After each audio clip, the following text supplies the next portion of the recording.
Bom, nessa aula nós vamos aí ter aí a organização do citoplasma, né? Nós vimos aí na última aula a membrana e agora o citoplasma para a gente poder ficar melhor aí com relação aos estudos da citologia básica, tá certo? E aí vocês vão colocando as perguntas aqui do lado no chat e a gente vai respondendo, tá bom? Então vamos lá. Pessoal, citoplasma é todo o interior aqui da célula, tá? Então quando você pega aqui a membrana, o citoplasma, e ela é separada aí do material genético, né? O citoplasma é todo o material entre o núcleo e a membrana, tá? Agora é lógico, a gente tem que saber que ele é preenchido pelo hialoplasma, tá? O hialoplasma é a parte líquida aí do citoplasma, tá certo? A gente vai começar falando disso agora, do hialoplasma, e depois a gente fala das organelas. No hialoplasma, nós temos aqui as organelas, todas elas aqui, ó, dispersas, tá? A maior parte dessas organelas são membranosas, né? Ou seja, a membrana que invadiu o citoplasma durante a evolução celular, fazendo com que a gente tenha aí a parte da como é que fala? Da estrutura celular acontecendo, né? Evolução celular, tá bom? Bueno, vamos lá. Primeiro a gente vai falar do hialoplasma, ou citosol aqui ó, em cima, tudo bem?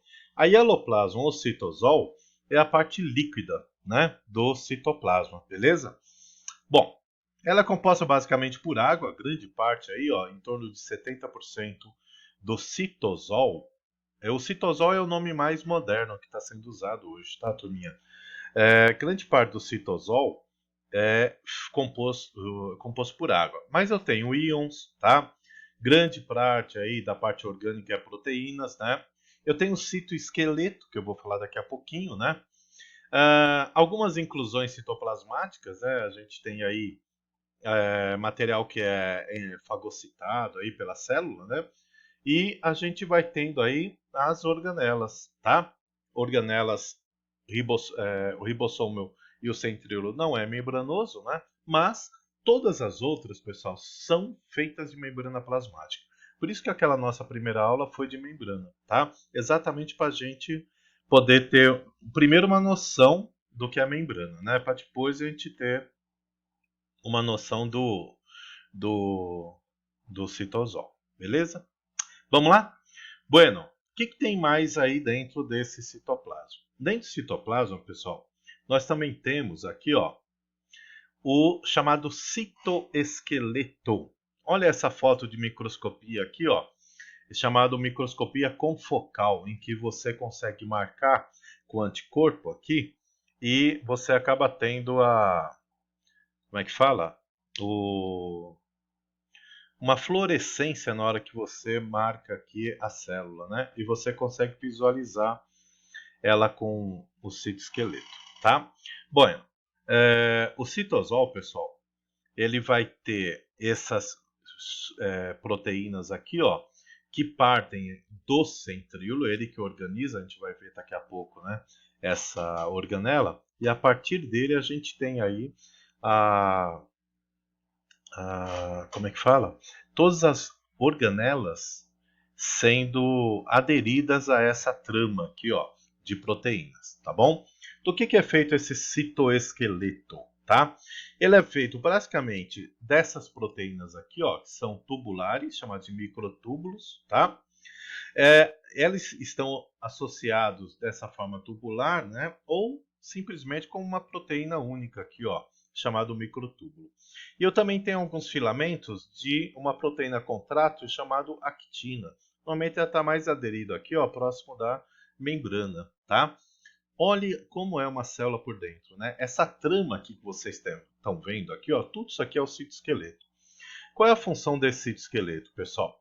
O citoesqueleto, ele dá forma à célula, tá? Ele dá forma. Por isso que eu tenho várias células, dependendo do formato, eu tenho uma forma diferente, tá? Então eu tenho no citoesqueleto a estrutura celular em si, né, sendo definida. Ele promove aí movimentos celulares, né? Então, por exemplo, uma ameba, para ela ter aqueles movimentos, né, por pseudópodos, é o citoesqueleto que sofre essa extensão e contração, tá? Na hora da mitose, ou da meiose, é a partir dessas fibras do citoesqueleto que eu tenho a formação daquele fuso mitótico, que eu vou falar no último slide hoje, tá? E é lógico que a principal função é estrutural, tá? E neles estão ancoradas aí as nossas organelas. Olha uma mitocôndria aqui, ó, tá? Ancorada num citoesqueleto. Olha o retículo endoplasmático rugoso aqui, né? Hoje a aula vai ser basicamente falando dessas organelas, tá? Pessoal, eu só vou pedir para vocês pararem de clicar nessa setinha. Deixa comigo para eu marcar, tá? E aí, para não truncar aqui o meio de campo, beleza? Bueno, o que que eu tenho aqui? O que que eu tenho aqui também, pessoal, é as organelas, né? Então, olha que coisinha louca aqui, ó. Isso aqui tudo são as chamadas organelas. Por que organela, né?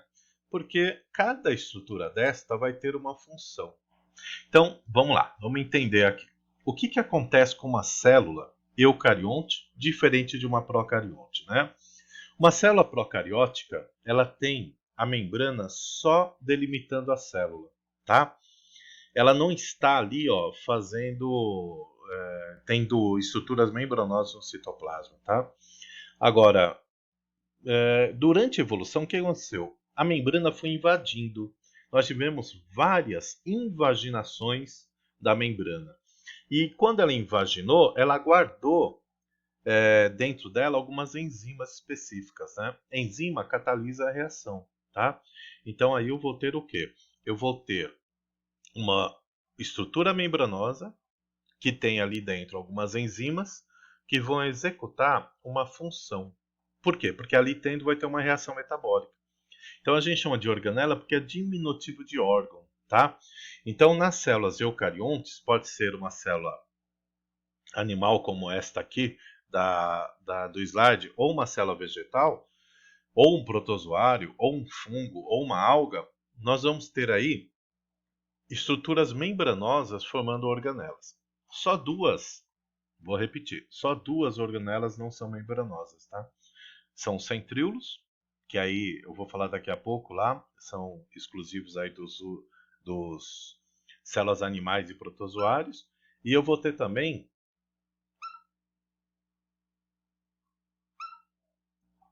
Então, seguindo aí, ó, nós vamos ver que tanto célula animal como vegetal tem essas organelas. Então, vamos começar a elencá-las. Eu vou falar das características e da função de cada uma, tá? Então, primeiro, pessoal, organelas, pessoal, não membranosas. O primeiro aqui é o ribossomo. O que o ribossomo faz? Olha que bonitinho ele aqui no slide, né? O ribossomo, pessoal, ele é uma estrutura que é formada por dois lobos, né? Ele é feito de RNA ribossômico e proteína, tá? E ele vai atuar na síntese proteica. Nós vamos ter aí aulas ainda sobre síntese proteica, tá? Então fica tranquilo porque a gente vai voltar a falar bastante desta organelazinha aqui, tá? Então o DNA ele comanda aí a parte de síntese proteica. A partir do DNA nós temos aí a participação dos ribossomos, beleza? Que pode estar livres, né, no citossol, ou ele pode estar aderido aqui, ó, tá vendo aqui, ó, aderido a um complexo de membrana chamado de retículo endoplasmático.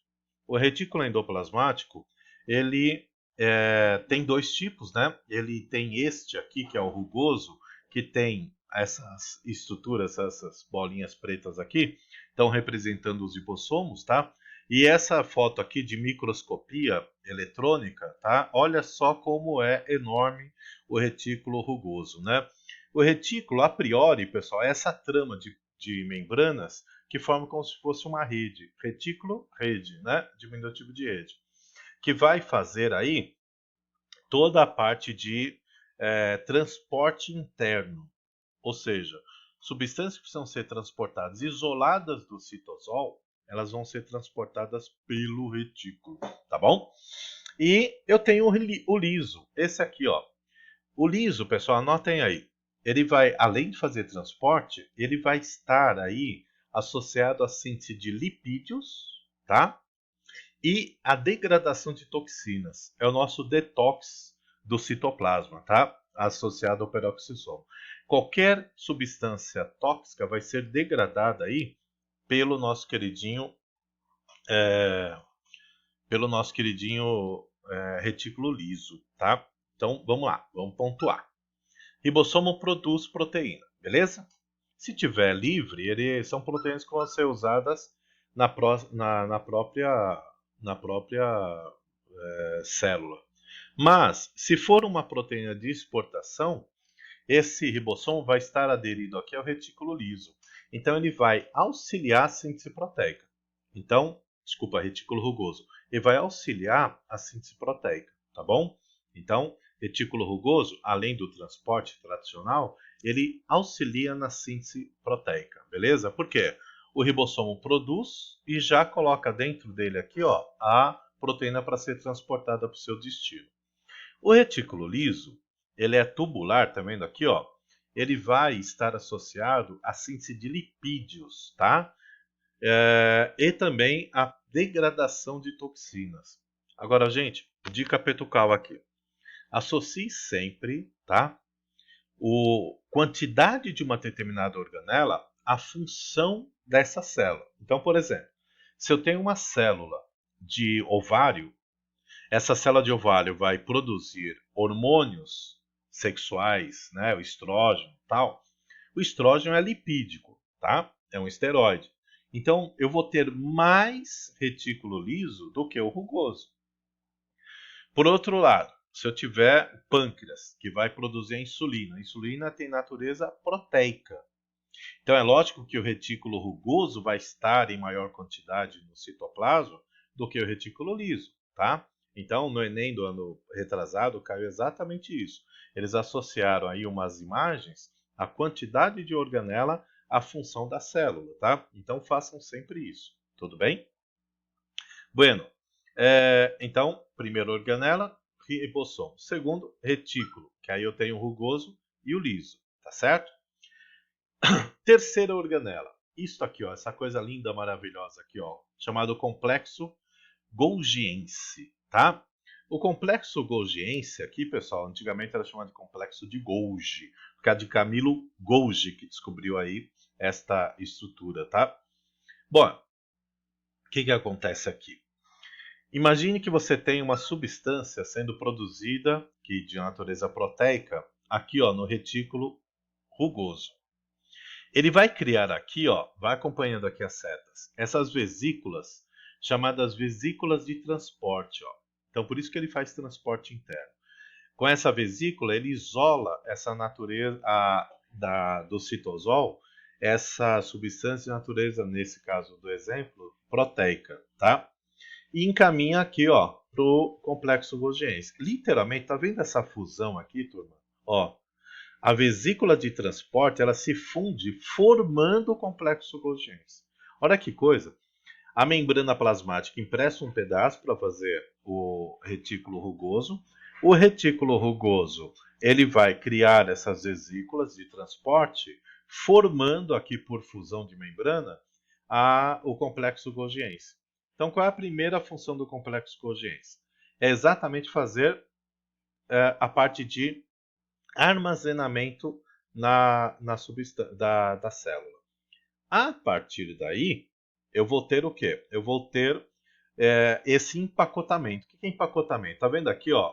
Tô marcando aqui, ó, com a setinha. Eu vou ter, conforme o complexo ele vai ficando aí saturado dessas substâncias, ele vai criando essas vesículas aqui, ó, chamadas vesículas de secreção, tá?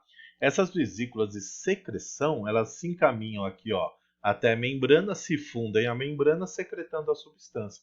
É como se fosse uma água fervendo, né? Cria-se aquela bolha lá de gases, vai subindo, pum, se funde lá na superfície e libera os gases da água fervente. Aqui é o mesmo princípio. Você tem aqui uma vesícula de secreção cheia de proteína produzida aqui, ó, no retículo rugoso, que foi transportada, foi armazenada, foi empacotada agora, criando essa vesícula. Ela se encaminha até a membrana e secreta o seu produto.